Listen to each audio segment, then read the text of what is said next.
प्राचीन भारत की रहस्यमयी भूमि में, जहां जंगल की गहराइयों में सत्य और रहस्य एक दूसरे से गूंथे हुए थे, राजा विक्रमादित्य की कथा हर युग में गूंजती है। उनकी बुद्धिमत्ता, धैर्य और न्यायप्रियता की कहानियां आज भी लोगों को प्रेरित करती हैं।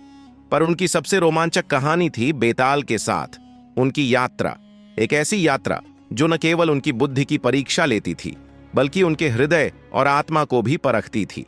बेताल, वह प्रेतात्मा जो श्मशान में लटकता था, हर बार एक नई कहानी और एक उलझा हुआ सवाल लेकर आता था। प्रत्येक सवाल एक नया दर्पण था जो मानव स्वभाव की जटिलताओं को उजागर करता था। इस बार जब विक्रमादित्य ने बेताल को अपने कंधे पर लादा, तो जंगल में सुबह की किरणें छन रही थीं। बेताल की चुप्पी में एक नई साजिश की आहट थी। क्या यह उसका अंतिम सवाल होगा या एक नई चुनौती की शुरुआत? यह कहानी विश्वास, कर्तव्य और सत्य की गहराइयों में उतरती है, जहां हर निर्णय एक नई जिम्मेदारी लाता है और हर बलिदान एक नया सत्य उजागर करता है। आइए इस रोमांचक यात्रा में शामिल हों, जहां विक्रमादित्य एक बार फिर बेताल के सवाल का सामना करते हैं और एक ऐसी कहानी सामने आती है जो प्रेम, बलिदान और न्याय के बीच के संतुलन को परखती है। बेताल की नई कहानी, सत्य की खोज यात्रा का नया अध्याय। सूरज की पहली किरणें जंगल के घने पेड़ों के बीच से छनकर धरती पर पड़ रही थीं। हवा में सुबह की ताजगी थी और पक्षियों की चहचहाहट जंगल को जीवंत कर रही थी। राजा विक्रमादित्य बेताल को अपने कंधे पर लादे हुए श्मशान से दूर एक पत्थरीले रास्ते पर बढ़ रहे थे। उनकी आंखों में दृढ़ता थी, पर मन में एक गहरी उत्सुकता। बेताल की पिछली कहानी ने उनकी बुद्धि को परखा था और उसकी प्रशंसा ने उनके आत्मविश्वास को बढ़ाया था। पर बेताल की चुप्पी अब एक नई चुनौती की ओर इशारा कर रही थी। बेताल, विक्रमादित्य ने शांत स्वर में कहा, तुमने कहा था कि तुम मेरे साथ चलने को तैयार हो, फिर यह चुप्पी क्यों? क्या तुम्हारी थैली में अब कोई कहानी बाकी नहीं? बेताल की कर्कश हंसी जंगल में गूंज उठी।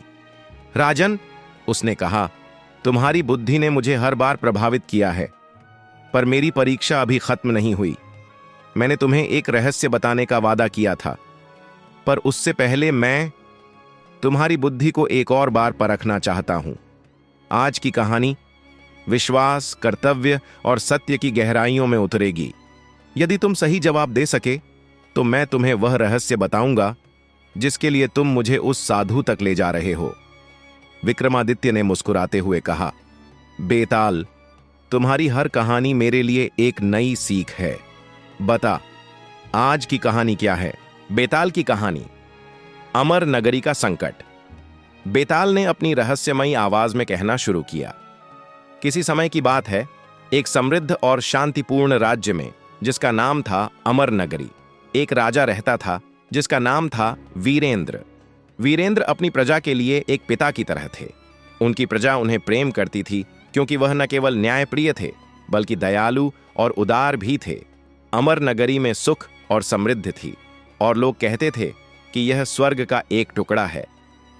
वीरेंद्र का एक विश्वसनीय मित्र था, एक विद्वान ब्राह्मण जिसका नाम था सत्यव्रत।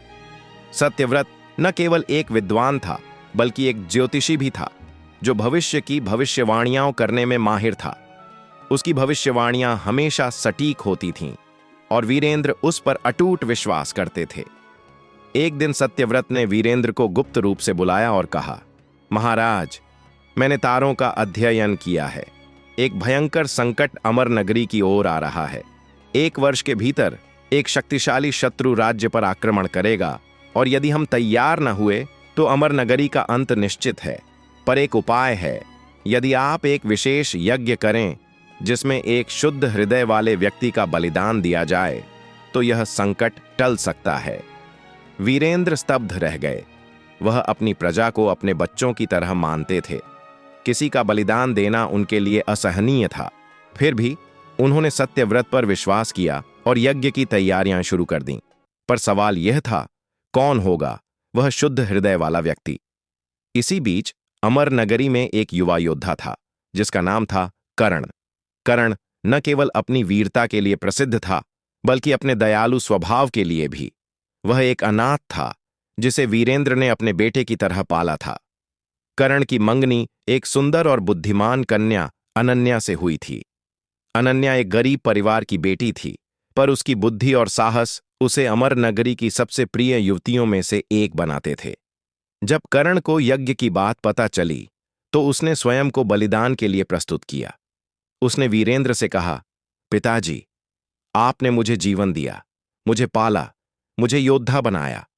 यदि मेरा बलिदान अमर नगरी को बचा सकता है, तो मैं यह कर्तव्य निभाने को तैयार हूं। अनन्या ने उसे रोकने की कोशिश की, पर कर्ण का निर्णय अटल था। पर कहानी में एक मोड़ आया। सत्यव्रत की भविष्यवाणी के बारे में अमर नगरी में अफवाहें फैल गईं। कुछ लोगों ने सत्यव्रत पर आरोप लगाया कि वह अपनी शक्ति और प्रभाव बढ़ाने के लिए झूठी भविष्यवाणी कर रहा है। एक युवा विद्वान रविकांत, जो सत्यव्रत का शिष्य रह चुका था, ने दावा किया कि उसने तारों का अध्ययन किया और कोई संकट नहीं देखा। उसने वीरेंद्र से कहा, महाराज, सत्यव्रत आपको भ्रमित कर रहा है। यह यज्ञ अनावश्यक है और कर्ण का बलिदान व्यर्थ होगा। वीरेंद्र अब एक गहरी दुविधा में थे। एक तरफ उनका सबसे विश्वसनीय मित्र था, जिसकी भविष्यवाणियों ने पहले भी राज्य को बचाया था। दूसरी तरफ रविकांत था, जो अपनी बुद्धि और सत्यनिष्ठा के लिए जाना जाता था, और बीच में कर्ण का बलिदान था, जो अमर नगरी की रक्षा के लिए तैयार था। अनन्या ने भी वीरेंद्र से विनती की कि वह यज्ञ को रोक दें, क्योंकि वह अपने प्रेम को खोना नहीं चाहती थी। यज्ञ का दिन आ गया। अमर नगरी का माहौल तनावपूर्ण था। प्रजा दो हिस्सों में बंट गई थी। कुछ सत्यव्रत पर विश्वास करते थे और कुछ रविकांत के दावे का समर्थन करते थे। कर्ण यज्ञ वेदी पर खड़ा था। उसका चेहरा शांत, पर आंखों में अनन्या के लिए प्रेम और अमर नगरी के लिए कर्तव्य की चमक थी। तभी रविकांत ने यज्ञ को रोकने के लिए हस्तक्षेप किया। उसने सत्यव्रत से सार्वजनिक रूप से बहस की मांग की। बहस में रविकांत ने तर्क दी कि तारों की स्थिति में कोई संकट नहीं दिखता, और सत्यव्रत ने अपने अनुभव और भविष्यवाणी की सटीकता का हवाला दिया। वीरेंद्र को अब एक निर्णय लेना था। क्या वह अपने मित्र पर विश्वास करें, कर्ण का बलिदान स्वीकार करें, या रविकांत के तर्कों पर भरोसा करें और यज्ञ को रोक दें? एक नया रहस्य बेताल ने कहानी को यहां रोका और बोला, राजन, पर कहानी यहीं खत्म नहीं होती। यज्ञ से पहले की रात अनन्या ने गुप्त रूप से रविकांत से मुलाकात की। उसने रविकांत से कहा, मैं जानती हूं कि तुम सत्यव्रत से पुरानी दुश्मनी रखते हो। क्या तुम्हारी यह भविष्यवाणी सत्य है, या केवल अपने गुरु को नीचा दिखाने की साजिश? रविकांत ने जवाब दिया, मेरा उद्देश्य केवल सत्य को सामने लाना है। मैंने तारों को देखा और मुझे कोई संकट नहीं दिखा। पर यदि तुम चाहती हो कि मैं चुप रहूं, तो मैं ऐसा कर सकता हूं, बशर्ते तुम मेरे साथ अमर नगरी छोड़ दो। अनन्या स्तब्ध रह गई। वह कर्ण से प्रेम करती थी, और रविकांत का यह प्रस्ताव उसके लिए अस्वीकार्य था। उसने रविकांत को ठुकरा दिया और वीरेंद्र को सारी बात बता दी। वीरेंद्र अब और भी उलझन में पड़ गए। क्या रविकांत की बात में सत्य था, या यह उसकी साजिश थी? क्या सत्यव्रत की भविष्यवाणी सही थी, या वह अपनी शक्ति बनाए रखने के लिए डर फैला रहा था? यज्ञ का समय नजदीक आ रहा था। वीरेंद्र ने एक अंतिम निर्णय लिया। उन्होंने यज्ञ को स्थगित कर दिया और एक स्वतंत्र जांच समिति गठित की, जिसमें अमर नगरी के सबसे विद्वान और निष्पक्ष लोग शामिल थे। इस समिति ने तारों का अध्ययन किया और पाया कि सत्यव्रत की भविष्यवाणी में कुछ सत्य था, पर संकट उतना बड़ा नहीं था जितना उसने बताया। शत्रु का आक्रमण संभव था, पर यज्ञ के बिना भी सैन्य तैयारियों से इसे रोका जा सकता था। कर्ण को बलिदान से बचा लिया गया। अनन्या और कर्ण का विवाह धूमधाम से हुआ। सत्यव्रत ने अपनी भूल स्वीकार की और कहा कि उसने जल्दबाजी में भविष्यवाणी की थी। रविकांत ने भी अपनी गलती मानी और अमर नगरी छोड़ दी। पर कुछ लोगों ने वीरेंद्र पर आरोप लगाया कि उन्होंने अपने पालित पुत्र कर्ण को बचाने के लिए यज्ञ को रोका। कुछ ने अनन्या को स्वार्थी कहा, क्योंकि उसने रविकांत की साजिश को उजागर किया, और कुछ ने सत्यव्रत को दोषी ठहराया, क्योंकि उसकी भविष्यवाणी ने अनावश्यक भय पैदा किया। बेताल ने कहानी समाप्त की और अपनी कर्कश हंसी के साथ बोला, राजन, अब मेरा सवाल है, इस कहानी में सबसे बड़ा बलिदान किसने दिया? क्या वीरेंद्र का यज्ञ को रोकने का निर्णय सही था, या उसे सत्यव्रत पर विश्वास करना चाहिए था? और क्या अनन्या का रविकांत की साजिश को उजागर करना स्वार्थ था या सत्य की जीत? यदि तुम गलत जवाब दोगे तो मैं तुम्हें छोड़कर चला जाऊंगा। राजा विक्रमादित्य का चिंतन। विक्रमादित्य ने अपने कदम रोक दिए। जंगल में अब दोपहर हो चुकी थी और सूरज की रोशनी पेड़ों की छांव में चमक रही थी। बेताल का सवाल उनकी बुद्धि और हृदय को एक साथ परख रहा था। यह सवाल विश्वास, कर्तव्य और सत्य के बीच के टकराव को उजागर करता था। विक्रमादित्य ने कुछ देर सोचा। वीरेंद्र की दुविधा उनके सामने स्पष्ट थी। एक राजा के रूप में उनकी प्राथमिक जिम्मेदारी अपनी प्रजा की रक्षा थी। सत्यव्रत का विश्वास उनके लिए एक मजबूत आधार था, क्योंकि उसकी भविष्यवाणियां पहले सटीक सिद्ध हुई थीं। पर रविकांत के तर्क भी तथ्यों पर आधारित थे और उनकी सत्यनिष्ठा पर संदेह नहीं किया जा सकता था। कर्ण का बलिदान एक योद्धा का कर्तव्य था, पर अनन्या का प्रेम भी उतना ही सच्चा था। कई क्षणों तक चुप रहने के बाद विक्रमादित्य ने जवाब देना शुरू किया। बेताल, इस कहानी में सबसे बड़ा बलिदान कर्ण ने दिया। उसने न केवल अपने प्राणों को दांव पर लगाया, बल्कि अपने प्रेम और व्यक्तिगत सुख को भी त्याग दिया। उसका बलिदान निस्वार्थ था, क्योंकि उसने अमर नगरी की रक्षा के लिए स्वयं को प्रस्तुत किया, यह जानते हुए कि उसकी मृत्यु अनन्या के लिए असहनीय दुख लाएगी। वीरेंद्र का यज्ञ को रोकने का निर्णय सही था।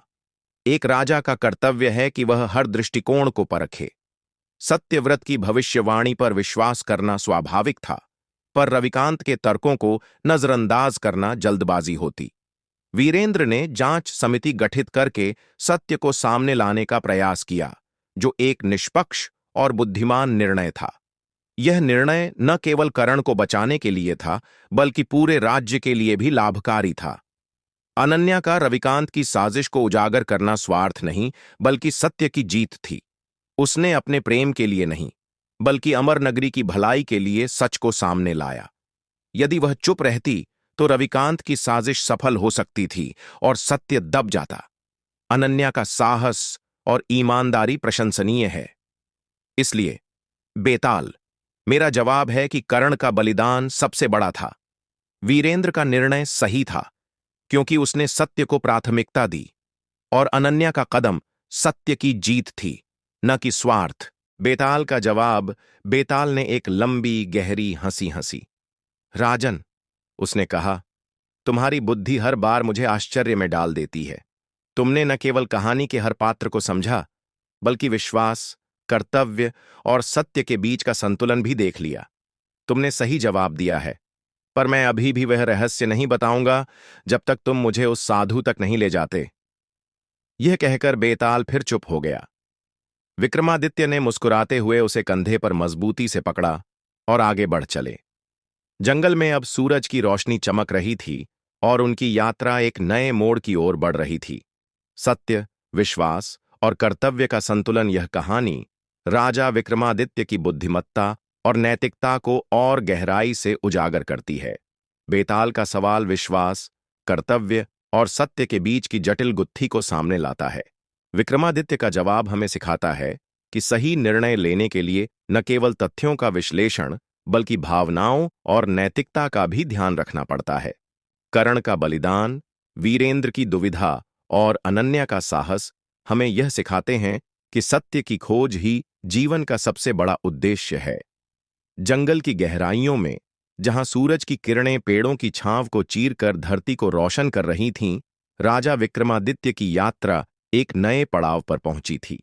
बेताल, जो उनकी बुद्धि और हृदय की हर बार नई परीक्षा लेता था, अब शांत था, पर उसकी चुप्पी में एक गहरा रहस्य छिपा था। अमर नगरी की कहानी, जिसमें कर्ण का बलिदान, अनन्या का प्रेम और वीरेंद्र का सत्य की खोज में लिया गया निर्णय शामिल था, ने न केवल विक्रमादित्य को प्रभावित किया, बल्कि यह भी दिखाया कि जीवन की सबसे बड़ी चुनौतियां तब आती हैं जब विश्वास, कर्तव्य और सत्य एक दूसरे से टकराते हैं। विक्रमादित्य की बुद्धिमत्ता ने एक बार फिर बेताल के सवाल का जवाब दिया, पर यह यात्रा केवल सवालों और जवाबों तक सीमित नहीं थी। यह एक ऐसी खोज थी जो मानव स्वभाव की जटिलताओं को उजागर करती थी। कर्ण का निस्वार्थ बलिदान हमें सिखाता है कि सच्चा कर्तव्य वह है जो दूसरों के लिए किया जाए, भले ही उसका मूल्य अपनी खुशियों से चुकाना पड़े। अनन्या का प्रेम हमें याद दिलाता है कि सच्चा प्रेम न केवल हृदय को बांधता है, बल्कि सत्य के लिए साहस भी देता है। और वीरेंद्र का निर्णय हमें यह सिखाता है कि एक सच्चा शासक वही है जो विश्वास और तर्क के बीच संतुलन बनाकर सत्य की राह चुनता है। जैसे ही विक्रमादित्य बेताल को कंधे पर लादे आगे बढ़े, जंगल की हवा में एक नई आहट थी। बेताल का रहस्य अभी भी अनसुलझा था और उनकी यात्रा का अंत अभी दूर था। पर हर कदम के साथ विक्रमादित्य न केवल बेताल के सवालों का जवाब दे रहे थे, बल्कि मानव जीवन के उन अमर सवालों को भी छू रहे थे जो युगों युगों तक प्रासंगिक रहेंगे। यह कहानी, जो न्याय, प्रेम और बलिदान के संतुलन की बात करती है, हमें यह सिखाती है कि सत्य की खोज ही वह मशाल है जो अंधेरे रास्तों को रोशन करती है। और राजा विक्रमादित्य की यह यात्रा हमें प्रेरित करती है कि हम भी अपने जीवन में सत्य, प्रेम और कर्तव्य के बीच संतुलन खोजें, ताकि हमारा हर निर्णय न केवल हमें बल्कि हमारे आसपास के लोगों को भी प्रकाश की ओर ले जाए।